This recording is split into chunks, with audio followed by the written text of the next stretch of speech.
langsung saja Ibu, ini kan sejujurnya kalau saya melihat di media sosial, mungkin background Ibu Caca ini sedikit lompat jauh ya Ibu ya.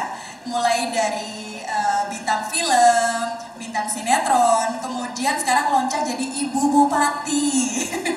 Bagaimana Ibu boleh bercerita kepada kita perjalanan atau pengalaman Ibu sejauh ini setelah menjadi artis, kemudian menjadi ibu rumah tangga, terus jadi ibu TP PKK. Apa yang Ibu bisa bagikan kepada kami? Oke, bismillahirrahmanirrahim. Assalamualaikum warahmatullahi wabarakatuh. Selamat sore semuanya. Om Swastiastu, Namo Buddhaya, salam kebajikan. Ibu Menteri izin buat menjawab pertanyaannya Mbak Ayu nih. Di samping saya juga banyak wanita-wanita, masya Allah, yang sangat menginspirasi sekali. Tapi kalau pengalaman saya pribadi, sebelum saya terjun ke mendampingi suami berpolitik, itu memang saya sudah terjun ke dalam dunia entertainment gitu, dunia hiburan. Di situ saya banyak belajar, di mana saya bertemu dengan berbagai macam orang dari berbagai macam background dan dari berbagai macam kalangan. Dari situ saya banyak belajar gitu, dan saya juga berterima kasih kepada orang tua saya, ibu saya yang selalu menemani saya dimanapun saya bekerja pada saat itu gitu, karena saya anak perempuan dan harus dijaga gitu. Jadi dunia entertainment itu memang ya harus pintar-pintar lah kita untuk bisa menjaga diri lah di situ gitu. Kemudian mungkin banyak juga dari teman-teman yang saya merasa bahwa anak-anak seumuran saya atau di bawah saya gitu ya agak-agak reluctant untuk berbicara tentang politik. Capek ngomongin politik gitu. Udahlah, politik mau kayak gimana juga aku paling gitu-gitu aja gitu. Kemudian takdir Allah nih, tiba-tiba saya juga nggak tahu, saya tuh kenal sama suami saya, Bu Menteri, yang mendadak aja gitu kenal, terus tiba-tiba nikah dalam waktu 2 tahun, pokoknya cepet aja berlangsungnya. Dan pada saat itu beliau backgroundnya pengusaha, bukan politician gitu.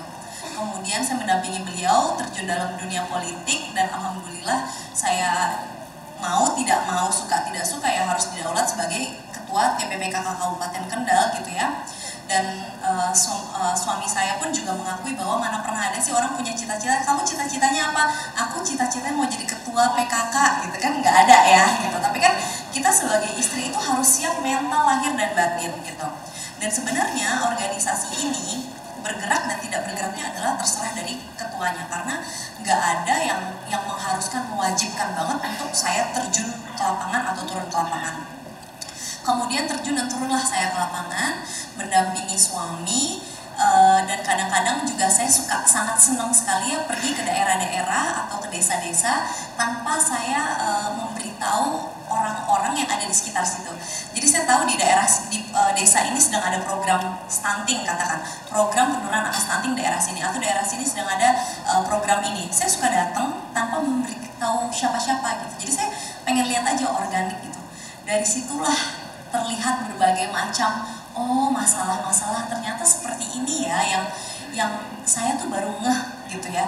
Dulu perkataan Bapak Presiden, Bapak Jokowi, bahwa ketika kita ingin membangun sebuah negara, kita harus membangun dari desa.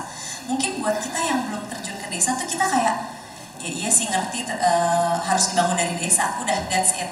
Tapi begitu saya terjun langsung, saya paham betul maksudnya beliau, bahwa ketika kita ingin membangun negara Indonesia kita ini untuk menjadi lebih kuat lagi, untuk menjadi lebih maju lagi, you have to start dari desa gitu.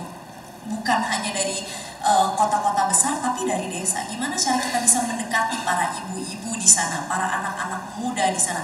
Maka tadi ada kesempatan buat ketemu dengan Ketum HIPMI, saya mengajak beliau, Pak Akbar, yuk kapan-kapan ke desa, dan kapan-kapan kalau bisa HIPMI masuk ke SMA. Kemudian beliau mengatakan saat ini memang HIPMI sudah masuk tapi baru ke ranah universitas. Kenapa saya pengen ngajak ke SMA? Ibu-ibu di depan saya ini juga, masya Allah, saya yakin dengan segala kesibukannya gitu ya, dan dengan segala usahanya, semua orang pasti punya usaha dan sacrifice-nya masing-masing gitu ya. Tapi percayalah, keadaan di desa atau di kabupaten, mungkin Ibu Menteri juga tahu di Papua seperti apa ya, anak-anak itu dari SMP, SMA yang dibikin langsung kawin.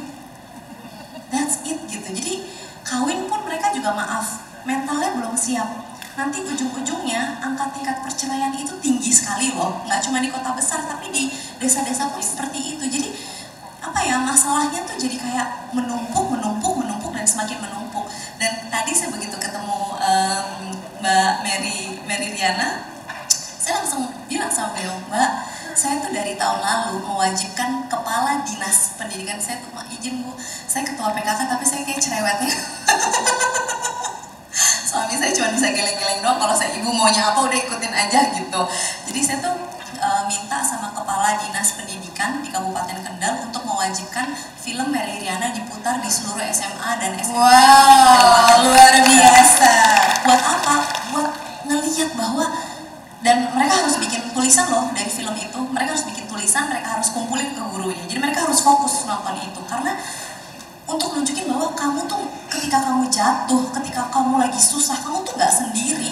Semua orang di dunia ini seperti itu. Bahkan Bapak Menteri Investasi kita, Pak Bang Bahlil, kalau lagi keliling-keliling dan menceritakan bagaimana perjuangan hidup beliau sekolah nggak pakai sendal, saya tuh kayak, Bang, bisa nggak sih Bang muter lagi dong, kasih tahu anak-anak, karena mereka tuh kadang suka ngerasa gini, ibu mah enak, anaknya ini, anaknya itu misalkan, nggak kayak gitu loh, maksudnya seorang Bang Bahlil tiba-tiba sekarang menjadi menteri, waktu SMP SMA nggak kepikiran sih, maksudnya izin ya Bu, tapi kan itu adalah fighting, gimana kamu bisa punya fighting, dan itu yang harus dihidupkan di anak-anak kita yang ada di seluruh Indonesia gitu. Oke, baik, terima kasih untuk penjelasannya Ibu Caca atau Ibu Bupati. Jadi seperti itu pendidikan yang awal atau utama dari keluarga Ibu ya. Jadi selama Ibu menjabat menjadi Ibu TPPKK ini ternyata permasalahan di daerah itu sangat kompleks ya Ibu ya. Pelik sekali. Sangat pelik ya, bukan hanya pengembangan usaha tapi juga bagaimana perempuan itu bisa hebat tanpa meninggalkan kodrat. Luar biasa. Sekali lagi boleh tepuk tangan untuk Ibu Caca Frederika.